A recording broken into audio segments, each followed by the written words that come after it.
cerimoniais. Em cada pote cabiam entre 80 e 120 litros. E disse Jesus aos serviçais: encham esses potes com água. E os encheram até a borda. Então lhes disse: agora levem um pouco ao encarregado da festa. E eles assim o fizeram. Amém. Oremos. Senhor Jesus, fala conosco, Senhor. Ensina-nos a tua preciosa palavra, Senhor Jesus. Nós possamos aprender mais e mais e mais de ti. Nós possamos pensar, Senhor, na grandeza que é viver os milagres essa noite. Sentem-se, irmãos. Quantos são milagres aqui essa noite? Você lembra de algum milagre que Deus fez na sua vida? Vai olhando aí na vitrine aí. Se você achar que ele está um pouquinho empoeirado, vai tirando a poeira. Quem sabe você tem essa oportunidade essa noite. Enquanto isso, cante o meu, Senhor. Nunca houve noite que pudesse impedir o nascer do sol e a esperança. E não há problemas que possa impedir as mãos de Jesus para me ajudar. Nunca houve noite que pudesse impedir, cante, o nascer do sol e a esperança. E não há problemas que possa impedir as mãos de Jesus para me ajudar.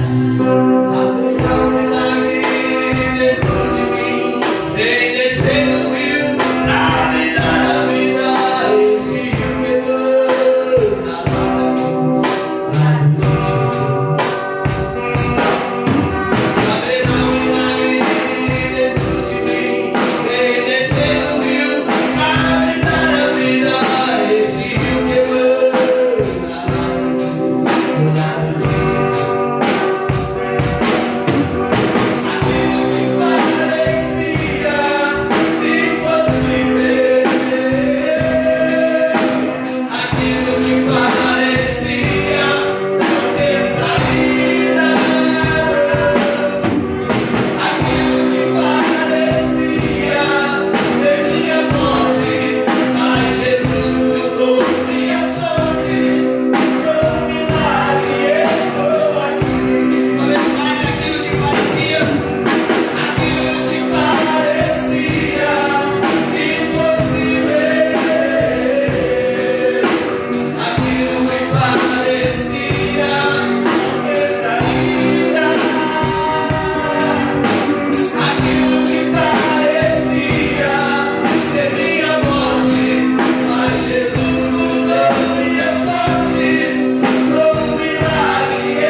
Aquilo que parecia impossível,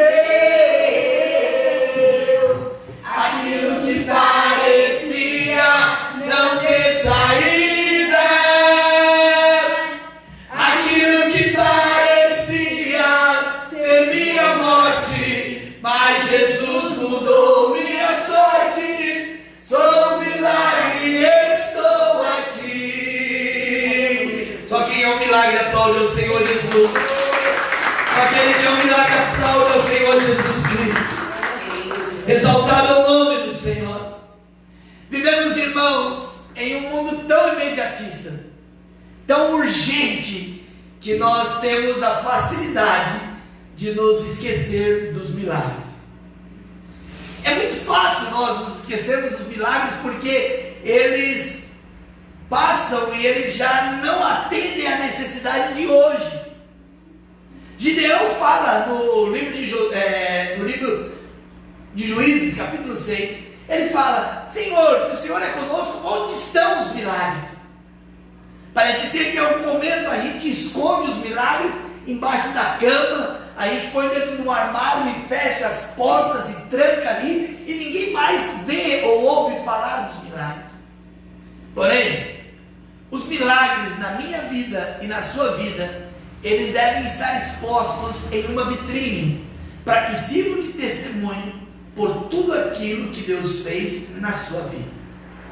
Quando nós vivemos os milagres que Deus fez, nós podemos dizer, como diz a palavra do Senhor: grandes coisas fez o Senhor, por isso estamos alegres. Amém?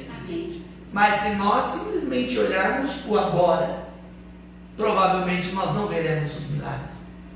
Se nós olharmos a perspectiva de amanhã, você já parou para pensar como será a sua manhã? Segunda-feira? Ir, correr, trabalhar, levantar, preparar almoço, lavar roupa, cuidar de casa, ir atender clientes, fazer os seus trabalhos que vocês têm a fazer, voltar cansado para casa, dormir, no dia seguinte a mesma coisa. Nós não conseguimos ver milagres. Mas Deus te trouxe aqui hoje para você olhar um pouquinho para dentro de você e você pensar assim: quantos anos de vida você tem? Os mais jovens, como a Thalita e a Lorena. Por que eu estou com Sofia na cabeça? Eu ia chamar você de Sofia agora, meu amor. Sofia é a filha da Márcia lá, da menina. Eu ia te chamar de Sofia agora. E a Lorena, os mais jovenzinhos, talvez ainda faz: o que é milagre? Que eu ainda não sei bem o que é isso. E vai ter que esperar um pouco, ficar maior, para que os pais contem: olha, quando vocês eram criança, Deus fez isso na sua vida. E daí vocês vão saber o que é milagre. Mas se nós mais velhos, adultos, alguns mais anciãos do que outros, que temos um estoque de milagres na nossa vida, como é que está a nossa vitrine para com a sociedade? Quando as pessoas olham para nós e perguntam assim: ei, faz tempo que eu não ouço falar de milagres, eu não vejo Deus operando mais milagres nas igrejas, e como é que está a nossa vida? Você se sente mal com isso? Eu me sinto mal, porque eu fico pensando: como assim não vê milagre? Eu sou um milagre. As coisas que Deus fez em minha vida são coisas grandiosíssimas, que já era para eu ter perdido a minha vida há muito tempo, desde a minha infância, que me contaram meus pais. Depois, ainda na minha infância, um pouquinho mais jovenzinho, mas ainda infante. Depois de velho, em todos os tempos e os últimos agora acontecimentos que Deus fez comigo, de descer, de vez em quando eu acordo assustado ainda, com esse trauma na minha mente, descendo numa ladeira enorme com uma van sem freio e sem engate, sem nada, e cair num buraco, e eu poderia ter morrido. E meu netinho quase está comigo, Samuel, e eu não sei o porquê. Eu falei para o meu filho: não, leva o Samuel no carro. E o Abner colocou o Samuelzinho no carro, senão eu e ele teríamos sofrido um acidente, e talvez ele teria morrido, ou talvez eu teria morrido. Estou aqui, amém? De vez em quando eu me esqueço disso. Por um bom tempo fiquei com uma mancha preta aqui, e eu olhava para lembrar que eu estava vivo. Daí hoje eu não tenho mais, mas de vez em quando eu esqueço disso. Daí eu olho para o meu pé, eu tenho uma cicatriz feia no meu pé, lembrando que meu pé ficou preso e que eu estou livre. Quantos milagres o Senhor fez, mas que a vitrine da nossa vida fica apagada, e nós não queremos ou não lembramos de contar, não aqui dentro da igreja, porque é legal contar milagres na igreja. Quem sabe se eu terminar rápido a mensagem, você pode levantar e contar um milagre aí, é legal. Mas essas cadeiras, elas não vão se converter por causa do seu milagre. É legal contar os milagres aqui, é legal falar que em determinado momento, quando eu estava prestes a tirar minha vida, Deus teve misericórdia de mim, e aqui estou hoje. Porém, essas cadeiras não vão levantar as perninhas para cima e falar glória a Deus. Esses milagres têm que ser conhecidos lá fora. E aí vem a pergunta: como está a nossa vitrine? João apresenta uma vitrine aqui com 7 milagres, e eu vou tentar falar deles. O primeiro milagre foi a água que foi transformada em vinho. Evangelho de João capítulo 2 foi o que nós lemos. Qual foi o milagre? O milagre foi a Maria, então ela vai interceder por milagre, né? Vai falar: olha, não tem mais vinho. As festas não eram como hoje, que dura apenas algumas horas, que dura apenas alguns momentos. Na festa durava 7 dias. Imagina isso. Qualquer dia eu quero contar para vocês o ritual da festa de casamento e o que representa para a igreja isso. Vocês vão ver que coisa maravilhosa. Mas duravam 7 dias, e em determinado momento não tinha mais vinho, não tinha mais como alegrar, porque a Bíblia diz em Provérbios que o vinho alegra o homem. Não tinha mais alegria, não tinha mais condições. E agora, com a liderança que a Maria exerce aí, com a intercessão que ela faz, então agora Deus demonstra, ao transformar e fazer um vinho novo, demonstra que Israel, a noiva, ela havia simplesmente sido colocada de um lado, e que agora teria vinho novo para alguns convidados que na festa não eram muito aceitos. Isso quer dizer que o vinho novo que é oferecido é essa fé que nós temos, é esse cristianismo que nós temos. O que Jesus dizia no casamento representava a união de Deus com um povo que não havia sido chamado, com um povo que não havia sido convidado para estar ali, mas que agora, por sua infinita graça, estende essa festa alguns dias mais, para que todo aquele que nele crê não pereça, mas tenha a vida eterna.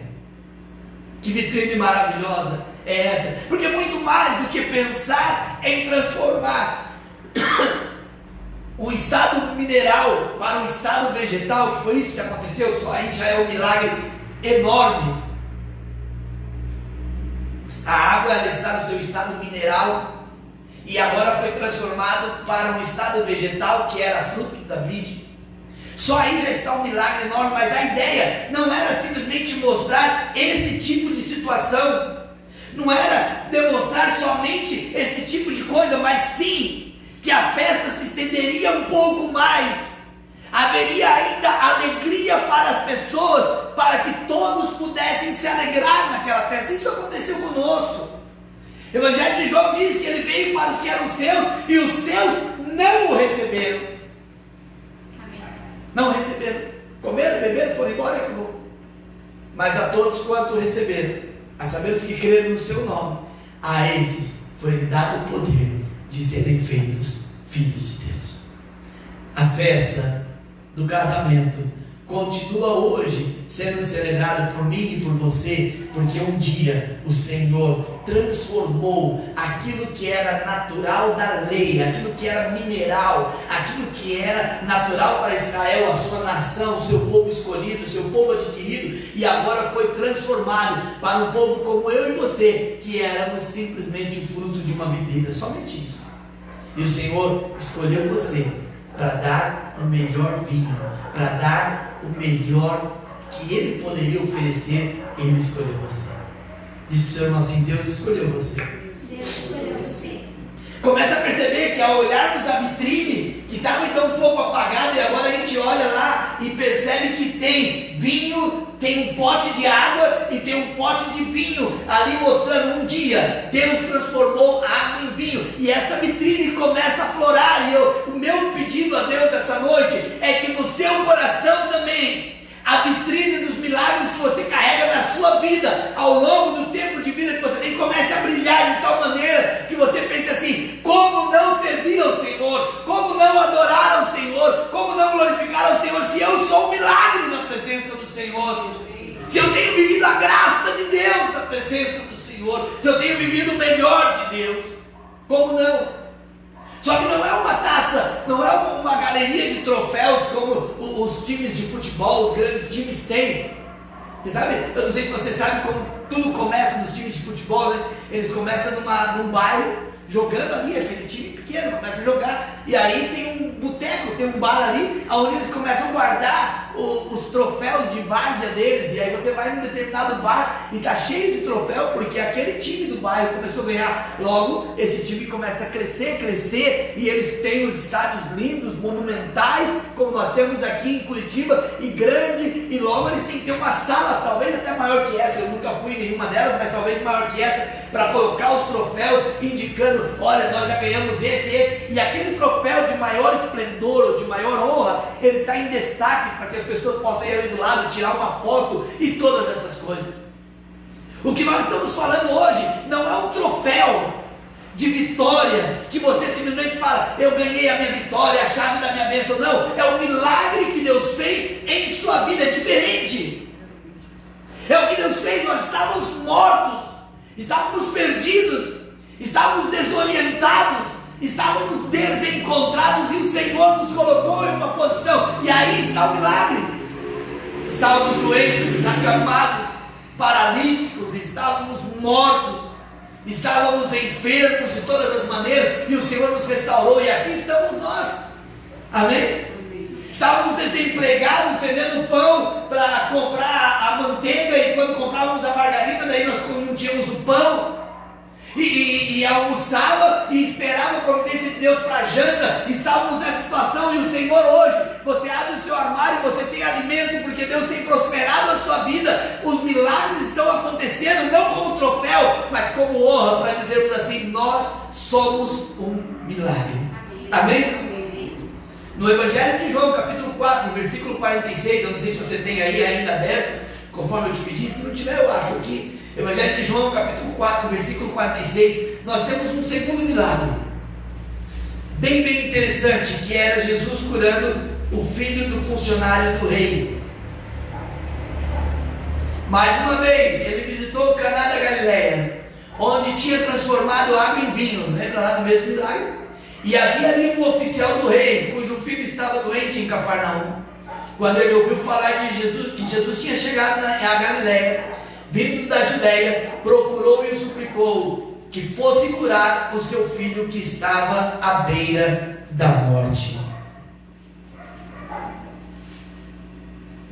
Nessa galeria, nessa vitrine de milagres, agora tem não vinho e nem água, não tem celebração, mas tem uma dor. Uma criança, um pequeno jovem, um adolescente talvez, estava prestes a morrer.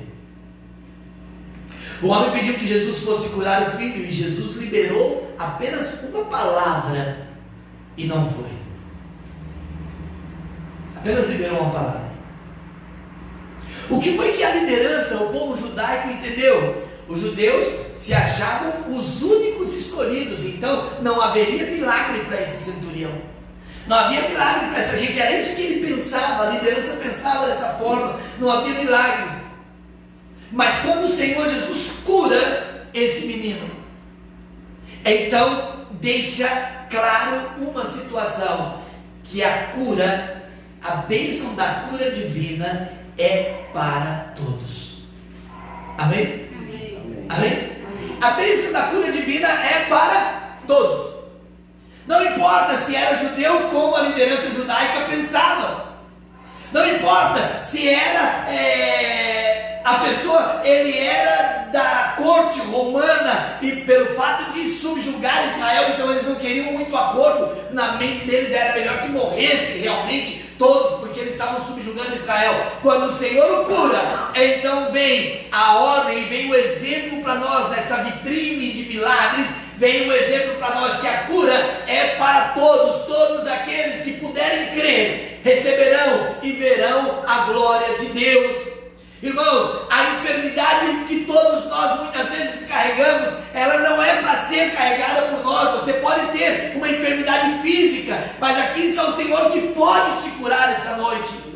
Você pode ter uma dificuldade emocional, uma enfermidade emocional, e me permita falar assim, muitas vezes a enfermidade emocional, ela mata mais do que o câncer, ela mata mais do que a AIDS, ela mata mais do que o infarto no miocárdio, porque a doença da alma, a doença emocional, ela provoca, o princípio que ela provoca é o chamado isolacionismo. Você se isola de todo mundo e você não quer conversar com ninguém, você vai se afastando, e tá bom, e com isso é impossível provocar a cura, é impossível. A doença na nossa alma, no nosso emocional, faz com que nós pensemos que nós não valemos nada e que está todo mundo só querendo nos atacar, só estão querendo nos humilhar, nos maltratar, nos ofender, e aí traz essa doença para nós, e logo nós falamos: eu fico aqui no meu cantinho, pelo menos assim ninguém me machuca. Mas não é exatamente assim quando nós estamos machucados fisicamente.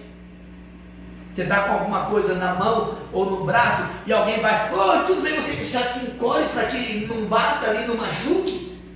Assim é a doença da alma, muito pior do que qualquer AVC que possa se imaginar. É a doença da alma que faz com que nós não tenhamos um motivo para glorificar o Senhor.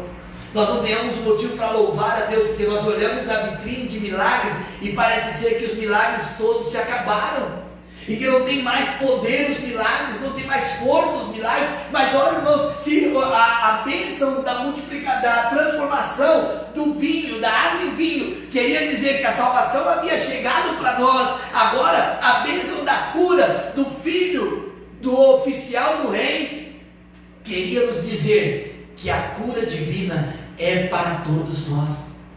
A Bíblia diz no Salmos 34: olharam para ele e foram iluminados, seus rostos não ficaram confundidos.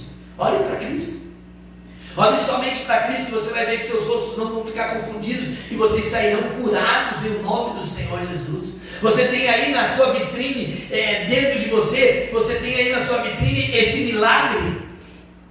Você tem esse milagre de cura divina. Quantos podem falar assim: eu já fui curado em nome de Jesus? Quantos? Já foram curados? Você tem esse milagre de cura na sua vida?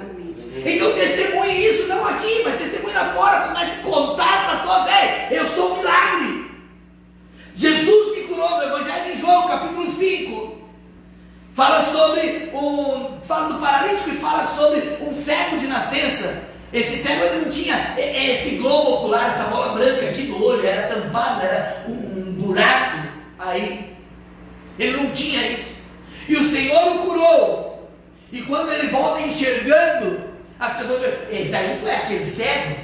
E alguns falam: parece que é ele mesmo. E ele batia no peito e falava: sou eu mesmo. Eu mesmo. O que precisa acontecer comigo e com você nessa noite é que nós precisamos pegar um pano e encharcar ele no sangue de Cristo, porque a Bíblia diz que o sangue de Jesus nos purifica de todo pecado, e começar a esfregar a nossa vitrine do nosso coração, e começar a esfregar a vitrine, para que quando as pessoas comecem a olhar para nós, comecem a ver os milagres que Deus operou em nossas vidas. Irmãos, deixa eu contar uma coisa para vocês sobre fé e cristianismo. O cristianismo não está no fato de você sair com uma tábua no peito e dizer assim: sou crente, sirvo a Deus. Não, está nas atitudes. Salmos 40 diz assim: muitos verão, temerão e confiarão no Senhor através do Senhor.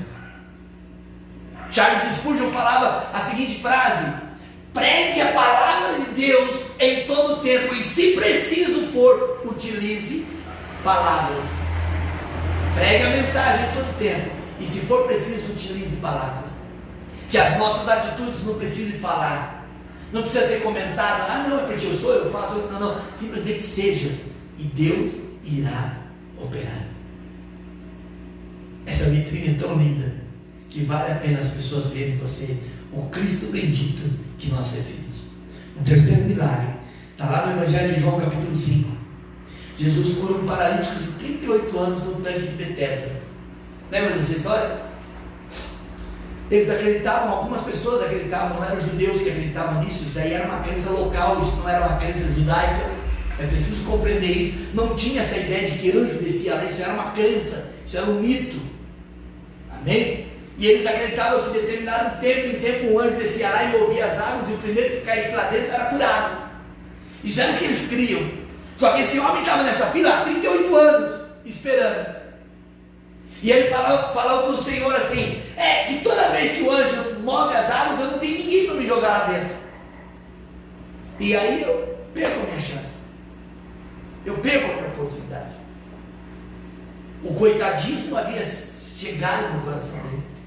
Percebe você que se um problema lá na doença da alma é o isolacionismo, a gente se isola, o outro é o coitadismo: eu não posso, eu não consigo, eu não tenho, não dá, eu não faço. E vem aquilo, e era exatamente o que esse homem vivia, o coitadismo. O Senhor pergunta: você quer ficação? Foi a pergunta do Senhor. Você quer sair curado? A resposta era: quero. Mas ele: não tem ninguém que me joga lá. Ali estava o curador, ali estava o Senhor que cura todas as coisas, ali estava o Senhor que faz milagres. A liderança daquela época, o que elas entenderam naquele milagre que o Senhor operou? Que era um sábado, e não se cura ninguém no sábado, onde já se viu? E o que Jesus estava ensinando? Que Ele é o Senhor do sábado, Ele é o Senhor de todas as coisas. Amém? Amém? O que as pessoas estavam falando era que o paralítico não conseguia ser curado porque não tinha ninguém jogar ele lá, ele não conseguia ver quem estava do lado dele. A liderança estava vendo, olha como é que pode curar, não sabe? Não, isso não está de acordo com a nossa regra de fé. Amém? E o que Jesus estava ensinando é que Ele é o Senhor do sábado, Ele é o Senhor de todas as coisas. Está conseguindo aí limpar um pouquinho essa vitrine do seu coração aí, a vitrine dos milagres? Que dia que aconteceu o milagre na sua vida? Qual foi a hora que aconteceu? Qual foi o momento que aconteceu? Está conseguindo limpar? Está conseguindo pensar assim, quando eu sair daqui, as pessoas vão ver o milagre, ou as pessoas estão vendo você iguais a eles? Como as pessoas estão te vendo? Eu era adolescente, bem meninão ainda, não era nem adolescente ainda, eu comecei a trabalhar muito cedo. E eu saía de uma cidade, da cidade de Mogi das Cruzes, eu ia para Ferraz de Vasconcelos trabalhar de cobrador de ônibus. Eu pegava o ônibus à 00:40 e eu ia trabalhar 3, 4 horas da manhã. Nesse meio tempo a garagem de ônibus estava fechada e tinha um bar que ficava a noite inteira aberto. E eu era bem criança ainda. E então, para não ficar ali perdido na rua, eu ficava na porta do bar assim, encostado ali, ele jogando lá, bebendo, e eu aqui. Do outro lado ficavam os crentes cantando, orando, mas eu ficava aqui, não ia nem lá. Depois de algum tempo, eu já jogou errado e errou. Isso é muito. Eu estava direito aí, já ficava dando palpite. Não demorou muito tempo, que estava eu lá naquele negócio, eu nunca fui bom, nem sei o nome daquele negócio. Eu estava lá tentando derrubar as bolinhas naqueles buracos, e eu tomando minha tubaína, quem sabe tubaína, ela vem numa garrafa de cerveja, cara de cerveja, e eu tomando tubaína e jogando aquele negócio lá, do taco lá, e jogando, e aquela coisa lá, e quando saí de lá, alguns crentes falaram, ô meu irmão, você é um filho de Deus, não faz isso. E outros que estavam ali jogando, falavam assim, crente bom é assim, ó, não é esses crentes chatos que fica lá fora, não, fica aqui com a gente. E eu achava, olha, o apóstolo Paulo falou, me fiz de um tudo para ganhar alguns, eu estou bem. Só não percebia que eu mesmo ia me afundando. É que a vitrine dos milagres, ela tem que fazer a diferença.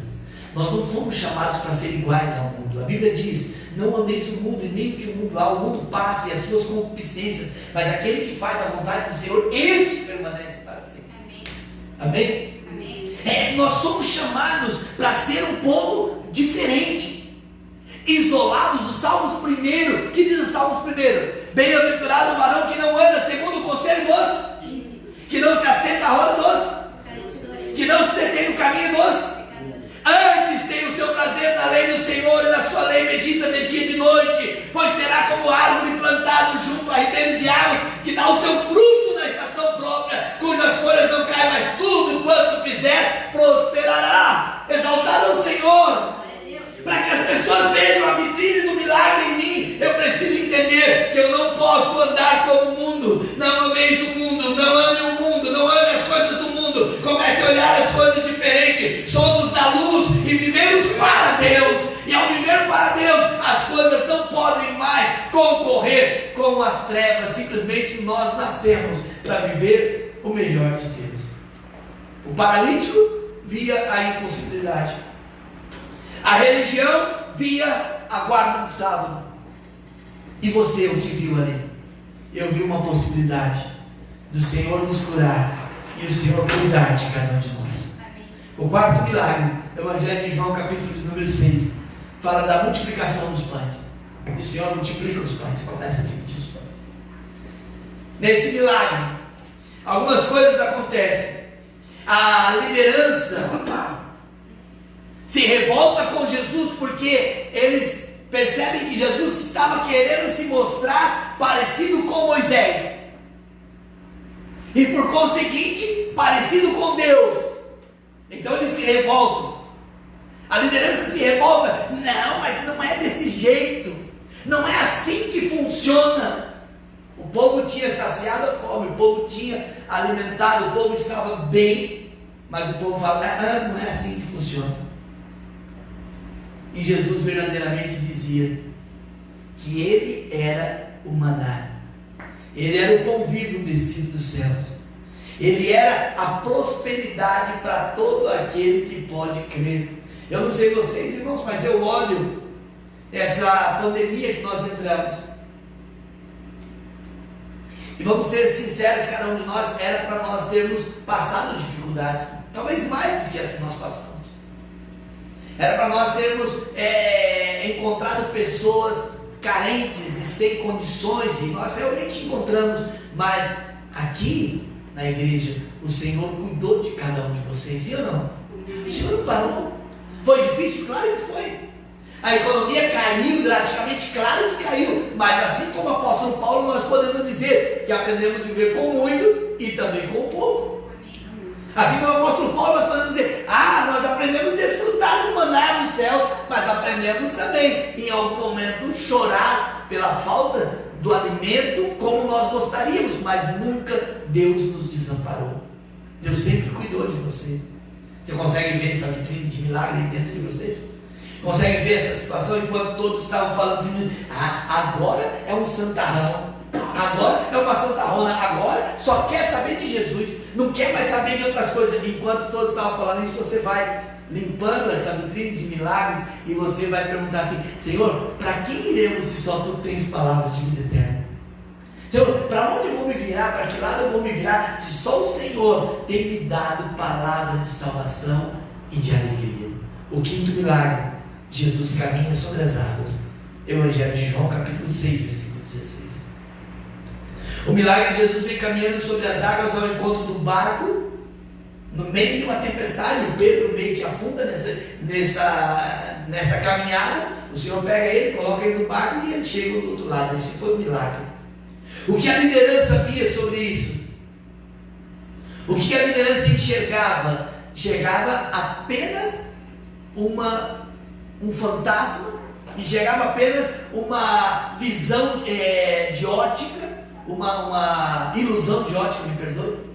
Enxergava apenas eu não acho que é assim. Era isso que eles enxergavam. Mas o que estava acontecendo ali? Estava ali acontecendo Jesus falando assim, eu tenho poder sobre toda a natureza. E por que ele tem poder sobre toda a natureza? Simples, porque foi ele quem criou toda a natureza. Ele é Deus, e é ele quem fez expansão de água, é ele que fez expansão de mares, é ele que fez expansão de todas as coisas. E quando ele fala, eu tenho poder, ele declarou dessa forma. Queridos, aqui está o Senhor essa noite. A vitrine dos milagres em você tem que estar limpa, de tal maneira que as pessoas tenham que enxergar o milagre de Deus em sua vida, e que nós possamos seguir cantando essa semana, sou um milagre, estou aqui, sou um milagre, estou aqui, sou um milagre, estou aqui. Que nós possamos seguir cantando dessa forma. O quinto milagre, o sexto milagre, fala do cego de nascença, que eu falei agora há pouco, quando o Senhor limpou e colocou o globo ocular nos seus olhos. O amigo Lázaro, esse aqui é o sétimo. O sexto, começou a filosofia entre os discípulos do Senhor. Quem pecou? Ele ou os pais deles? Aí vem aquela teoria da reencarnação, uma teoria maligna, feiticeira, que o cristão não crê na reencarnação. O cristão simplesmente abomina a ideia da reencarnação. O crente nasce e morre, depois da morte segue-se o juízo. Não tem isso que você vai reencarnar num cachorrinho, num gatinho ou numa pessoa. Mas os judeus aqui, eles tinham essa ideia e perguntam para o Senhor, Senhor, quem pecou? Ele ou os pais dele, para que ele nascesse assim? Quer dizer, o pecado vem lá de trás, não é de agora. E o Senhor termina, ele vem para abolir de vez essa ideia e fala, não, nem ele pecou, nem os seus pais. Mas isso aconteceu para que fosse manifesta a glória de Deus. Amém? Amém? Amém? Nós, como igreja do Senhor, nós não cremos de maneira nenhuma na reencarnação. De maneira nenhuma. Quando você morrer, nós vamos chorar. E se você morrer com Cristo, a gente tem esperança de te ver no céu. Se você morre sem Cristo, como a irmã cantou esse hino, meu amigo, escutem a escolha, aí é o Senhor quem julgará as suas atitudes. Amém? Amém. Essa era a regra. O que a liderança entendia sobre isso, ela entendia que Jesus aponta para a cegueira espiritual de Israel. Agora, a liderança que estava ali, ela estava vendo Jesus apontando para a cegueira espiritual de Israel. Olha, Israel, você também está cego dessa forma, porque o Messias está caminhando com você. O Messias está andando ao seu lado, lado a lado, e você não está reconhecendo que Ele está entre vocês, você também está cego. Era isso que a liderança começava a enxergar. Mas o que Jesus estava dizendo era: eu vim para que você veja a sua condição espiritual. Você consegue enxergar a sua condição espiritual hoje? Se a trombeta soar hoje, se esse céu for enrolado e se você puder contemplar os anjos, como é que está a sua condição espiritual para se encontrar com Cristo na glória? Como é que está a sua vida para se encontrar com Cristo? Você poderia levantar os braços e dizer: ora vem, Senhor Jesus, ou você ia falar assim: Senhor, dá uma seguradinha aí, um pouquinho, me dá mais uns 3 dias aí, eu vou dar uma ajeitadinha na minha vida, aí o Senhor vem. Como é que estaria a sua vida? A cegueira espiritual daquele homem indicava para a liderança: agora ele está mostrando que nossa religião é cega. Era isso que enxergava. Mas o que o Senhor estava querendo dizer era: eu vim para curar a cegueira de todo aquele que crê. Porque foi isso que o Senhor falou. Curou o cego e depois falou assim: você crê? E ele falou: eu creio. Amém? Exaltado é o nome do Senhor. O 7º e último milagre, a ressurreição do amigo Lázaro. Claro que eu estou falando de 7º e último milagre daquilo que eu peguei aqui, é mesmo. Se a gente pegar o Evangelho de João, tem muito mais coisa. Então eu peguei apenas 7 aqui para que nós pudéssemos ter uma ideia. A ressurreição do amigo Lázaro. O milagre do amigo vem lá depois de 4 dias. Naquela época não havia aquela autópsia, né? Eles não abriam a pessoa para saber do que morreu. O coma, não havia coma induzido como se tem hoje. Havia coma, mas não havia coma induzido. Então, quando morria alguém, eles conservavam a vida da pessoa por 3 dias ali, porque eles acreditavam que se ela tiver em algum tipo de coma ou alguma coisinha, ela vai voltar. Então, não vamos deixar ela enterrada uma vez, vamos ter que esperar. Esperou 3 dias e o 4º dia acabou esperando ser enterrado o amigo Lázaro. Evangelho de João capítulo 11, versículo 35, diz a Bíblia que o Senhor Jesus chorou pela morte do amigo. Como homem, ele sentiu esse peso. A liderança, ela via ali a estagnação. Como pode? Uma hora quer se apresentar como Deus, agora um bebê chorando pela morte de um amigo. Porque eles contratavam planteadoras de plantão, eles contratavam pessoas para chorar em velório. Ainda hoje, em algumas partes do Nordeste do Brasil, em algumas partes bem distantes, ainda hoje se contratam planteadoras. São pessoas que vão lá no caixão para chorar. Você não tem ninguém para chorar pelo morto, daí eles vão lá e choram. Ainda hoje parece ser muito engraçado, mas isso era uma prática comum. E os religiosos daquela época começam a olhar e falam: ué, mas agora há pouco não era Deus? Agora há pouco não estava andando sobre as águas? Agora há pouco não estava restaurando a vista ao céu e falando: a religião de Israel, ela é cega e ela não pode, e agora está chorando? Era isso que os homens viam. Era isso que as pessoas interpretavam, mas elas esqueciam que Jesus, ele sempre foi, sempre será, e ele era 100% homem. E como homem, ele sentia a falta do seu amigo, ele sentia a dor. Mas em determinado momento ele seca as lágrimas e perguntou: onde o colocaram? Ah, Senhor, ele já está lá há alguns dias. Marta chega: Senhor, se o Senhor estivesse aqui, meu irmão não teria morrido.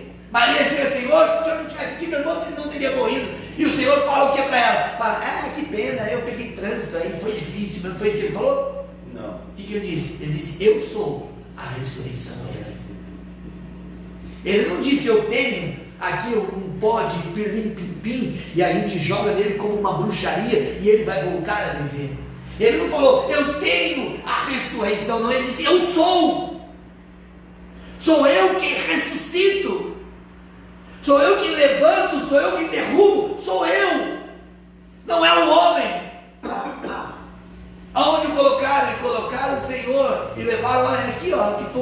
tinha, né? Tudo. A gente vai mandar escrever ali, aqui, já, o amigo de Jesus. Você acha que vai ficar bonito, Jesus? E o Senhor fala assim: não, tira essa pedra daí. Senhor, mas ele já está fedendo lá, cheira mal. Senhor, não dá. Sabe essas partes aqui que é cartilagem? Eu vi uma reportagem ontem e eu vi dizer que o tubarão ele é 100% cartilagem, ele não tem osso. Imagina. Por isso que ele é molão daquele jeito. Ele é 100% orelha. Né? Imagina isso. Senhor, ele já fede. Talvez a cartilagem, essa parte aqui já tinha acabado, o nariz já tinha afundado. Toda a parte que havia cartilagem nele já começou a se definir, os ossos começaram a ficar secos, e a sua barriga cresceu de tal forma que os vermes iam começar a explodir ali, tudo por dentro. Os seus rins já não estavam funcionando há dias, então eles já estavam enormes, em estado de putrefação. Provavelmente a sua bilis já havia estourado. Quantos sabem disso aí? Que você pega a galinha, né? Mata a galinha e tem uma coisinha lá dentro que chama fel, não é assim? E você não pode estourar o fel, porque senão você estraga toda a carne, você tem que tomar cuidado. Nós temos o que chama de bilis, que seria mais ou menos igual. Talvez a bilis já tinha estourado dele, não havia esperança. O olho já havia secado. Já pensou nisso? E assim estava Lázaro lá jogado. As baratas, os vermes já começavam a se andar ali, passear e entrar por dentro dos seus orifícios, do nariz, e sair pela boca, e já estavam assim, esse estado dele. Quando o Senhor manda tirar a pedra, e alguém que havia escutado ele lá dizer assim: eu sou a ressurreição e a vida, creu nessa palavra. Não foi Marta e Maria, que elas não teriam força para tirar a pedra, mas quem creu na palavra que o Senhor falou para elas: olha, eu sou a ressurreição e a vida. E quando tiraram a pedra e nada acontecia, então a voz da ressurreição bradou: Lázaro, sai para fora. Ele não falou simplesmente: ei morto, vem para cá, porque todos os mortos levantariam. A voz que um dia vai nos chamar lá, conforme dizer 1 Tessalonicenses capítulo 4, a mesma voz. Não, então ele chamou especificamente: Lázaro, você sai para fora. Como algo miraculoso. Eu não sei se o Senhor preservou antes, ou se depois ele reconstituiu tudo imediatamente. Aí Lázaro sai todo enfaixado, o Senhor falou: desatem ele, tire essas amarras dele e deixe ele ir. Amém? Amém? Agora vamos pensar aqui um pouquinho, rapidinho. Que milagre você tem aí? Aí, dá uma olhadinha na vitrine da sua alma. Qual é o milagre que você tem aí? O que Deus fez de bom para você na sua vida? Nada? Olha para mim, Deus não fez nada para mim. Eu não vejo nada de bom que Deus fez para mim. Nada. Dá uma olhadinha na sua alma aí. Vê se você lembra, a semana passada, se aconteceu alguma coisa. Volta um pouquinho mais, semana retrasada, um mês, um ano, 2 anos atrás. Começa a rebobinar a fita. Começa a voltar um pouquinho. Encontrou alguma coisa que Deus fez na sua vida? Encontrou algo que você pode falar assim: olha, eu sou um milagre porque Deus fez isso na minha vida. Eu sou um milagre porque eu estava morto e o Senhor me restaurou a minha vida. Você consegue pensar nisso? Se você consegue, escuta o meu conselho essa noite. Sai contando para todo mundo na rua o que Deus fez por você. Sai contando. Não esconda o seu milagre no bolso e passe um zíper como se fosse um celular caro que você não pode deixar cair, senão alguém vai pegar. Não, simplesmente sai contando e mostrando: olha, isso aqui, Deus fez isso na minha vida. A vitrine dos milagres tem que estar aí estampado para que todos possam ver o que Deus está fazendo em você, querido. Em você, irmã. Quando nós começarmos a contar para as pessoas: olha, Deus fez isso, Deus fez isso, Deus fez isso, e aí você vai lembrar que falta tempo ainda para você contar os milagres, falta tempo ainda para você lembrar. Mas o que nós precisamos é limpar de tal forma que as pessoas vejam Cristo em nós. Você sabe, uma das coisas, eu não vivi isso dessa maneira, eu só participei de uma maneira muito empírica, mas uma das coisas que eu gostaria muito de ver de novo acontecendo no Brasil, e principalmente pensar de uma maneira micro, não macro, pensar de uma maneira bem pequena, mas aqui na nossa igreja, sabe o que eu gostaria de ver? Eu gostaria que vocês começassem a testemunhar quando isso acontecer, de você estar andando por aí, as pessoas paravam, você falar, você é crente, né? Você é crente. Porque hoje já não passa mais isso.